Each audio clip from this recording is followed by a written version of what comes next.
Alam nyo ba na sa araw na ito ay araw ng mga gatas?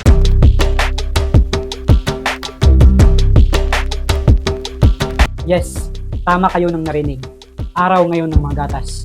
Ang June 1 ay tinatawag na World Milk Day. Ayon sa ulat ng website na World Milk Day, sa taong 2001, idiniklara or in-establish ng FAO or FAO or Food and Agriculture Organization ng United Nations na ipinagdiwang ang June 1 bilang araw ng mga gatas. Ang layunin ng pagdiwang or selebrasyon na ito ay isang pag-recognize or pagkilala ng kahalagahan or importansya ng gatas. Alam naman natin na ang gatas ay mahalaga para sa lahat, hindi lamang sa mga bata, binata, kundi pwede rin sa mga matatanda. Ito ay isang inumin na hindi lamang sa lokal, kundi sa pangkalahatan din. Ang gatas kasi ay nagbibigay lusog sa ating mga katawan sapagkat ito ay masustansya at maraming mga bitamina o nutrients na makukuha natin kagaya ng zinc, iron at iba pang mga nutrients. Ang gatas kasi ay tumutulong para mapalakas ang ating resistensya.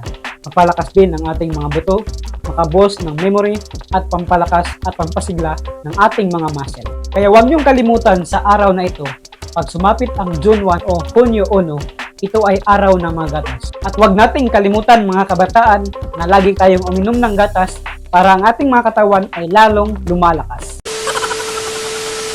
Alam niyo ba na ayon sa ulat ng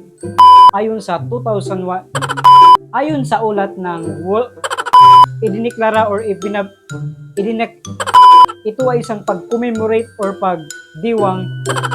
Ito ay hindi lamang sa local kundi global na